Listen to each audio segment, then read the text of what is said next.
Наближається Маковія, і в кожній українській хаті пекли і печуть досі пісний простий корж з маком і медовою ситою. Це випічка, без якої важко уявити свято. Шулики, ламанці, маковники, маков'яники – назви різні, бо ж кожен край мав свою мову, свій звичай і свою пам'ять. Тож ходімо зі мною туди, звідки все починається. Надвечір'я, цвіркуни, сонце сідає низько-низько, і в цій тиші добре розумієш, чому до Маковія брали саме мак, мед і хліб. Бо це не просто продукти, це те, що земля вже віддала людині в останній місяць літа. І з цього простого дару вдома готували ось таку просту, святкову, але пісну випічку. Для неї нам потрібно зовсім небагато. Для тіста беремо пшеничне борошно, теплу воду, трохи олії, ложку меду, дрібку солі і пів чайної ложки соду, яку треба загасити оцтом. Для заливки мак, мед і тепла кип'ячена вода. Саме з них і зробимо медову ситу з розтертим маком. Тісто буде пісне, просте, нездобне, таке, щоб спекти корж, поламати його руками, ну і частину ще залишити для маленьких пташок від ютуб-каналу «Кухня як релакс». Спочатку просіюємо борошно з українських ланів, аби воно ожило, набралося повітря, а далі окремо змішуємо теплу воду, олію, ложку меду і дрібку солі. Ви знаєте, друзі, я вже так звикла до наших зустрічей, до ваших імен в коментарях, до ваших порад, спогадів, теплих слів, що ви для мене вже не просто глядачі, а чи мої підписники. Я справді чекаю, що ви напишете. Читаю, хто що пам'ятає, хто як готує, в кого так робила мама, в кого бабуся, а хто тільки вперше відкрив для себе таку страву.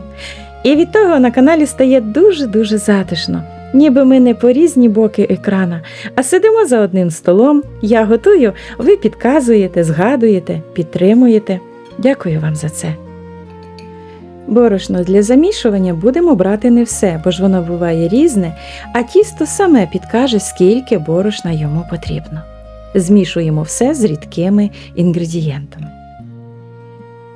Соду гасимо оцтом і додаємо ж сюди до тіста.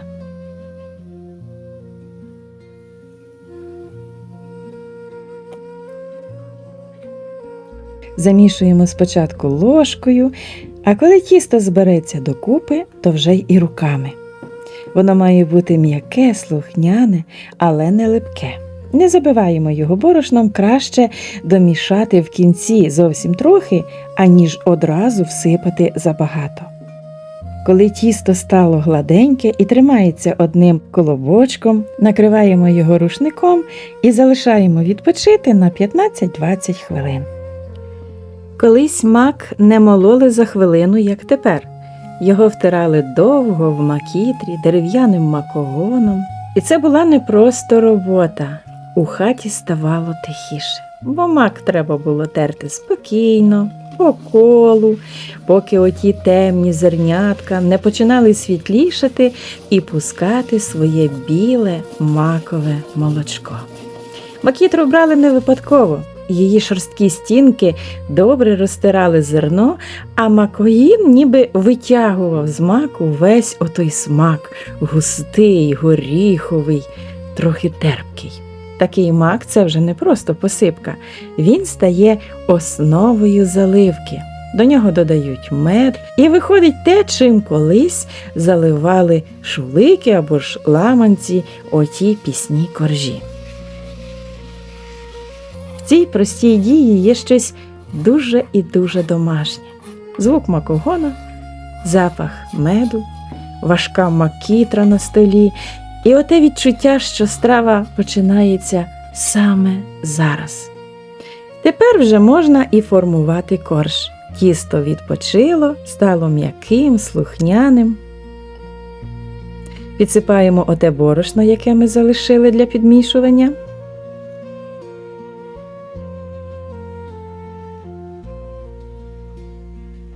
І тепер я ділю тісто на дві частини, більшу для коржа, а меншу для пташечок від каналу «Кухня як релакс».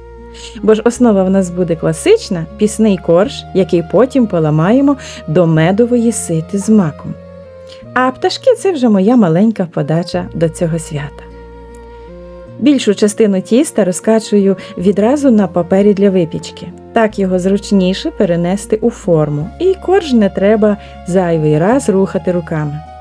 Розкачую не надто тонко, приблизно 6-8 мм, щоб він добре пропікся, але не став сухарем. Тепер шпателем або ж тупим боком ножа роблю надрізи ромбами. Не прорізаємо їх до кінця, а тільки намічаємо. Потім, коли корж спечеться, його буде легше ламати різними шматочками. З меншої частини тіста вирізаю пташечок. Ми, коли випікаємо під час весняних святкувань жайворонки, то вони дуже подобаються малечі. Тому я вирішила, що і на свято Маковія я можу потішити малесеньких отакими гарними пташечками, лише декорую їх трошки інакше.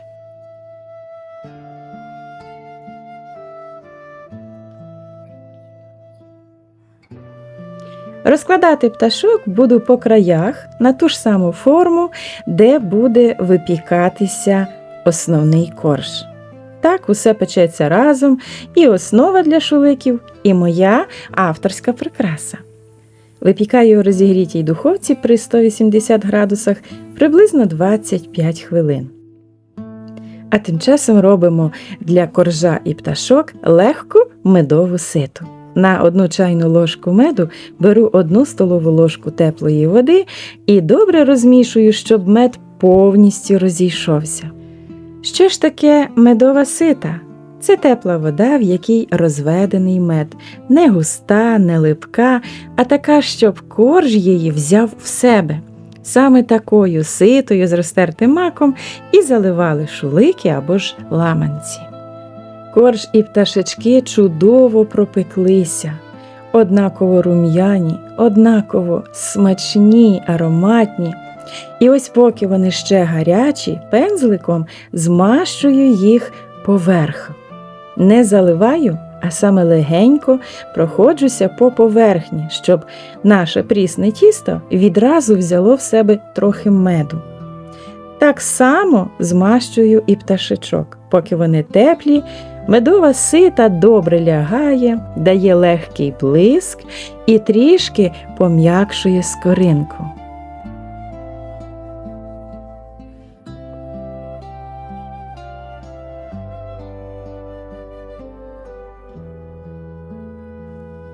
Сьогодні я пташок відразу посипаю маком, а оченятка викладаю чорним кунжутом.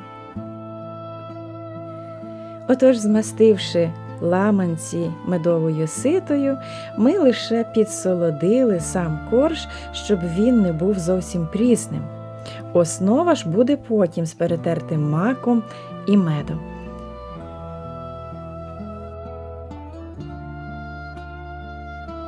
До перетертого маку я додала 2-3 столові ложки меду і тепер вливаю теплу воду. Не всю відразу, а так потрохи, щоб орієнтуватися, якою стане маса. Розмішую доти, доки мак із медом не з'єднаються в одну м'яку солодку заливку. Кожен шулик має її взяти в себе. І якщо вам здається, що такої заливки надто багато, або ж вона зарідка, не вагайтеся, робіть все за рецептом. Всю юшку, всю рідину шуликів потім вберуть в себе і залишиться лише м'яке, соковите, наповнене рідиною медовою тісто і мак. Тож поламали наш корж по тих ромбиках, які ми намітили перед випіканням. Шматок за шматком покидали в маково-медову масу і обережно перемішуємо. І наш сухий пісний корж починає розм'якати. Отак воно і колись було. Мак в макітрі, мед, корж в руках, нічого зайвого. А на столі вже є страва до свята. Проста, солодка і за тим смаком, який, неможливо забути ніяк. Тепер шуликам треба дати кілька хвилин постояти, і вже за деякий час у вас буде не окремо корж і окремо заливка, а м'яка коржево-макова маса. Ситна, солодка, ніжна, така, що її їси ложкою і розумієш, от воно, по-справжньому, по-українськи, з нашого дитинства. Тут нічого не треба додавати. Мак, мед і корж. І вже все добре з українським кулінарним ютуб-каналом «Кухня як релакс».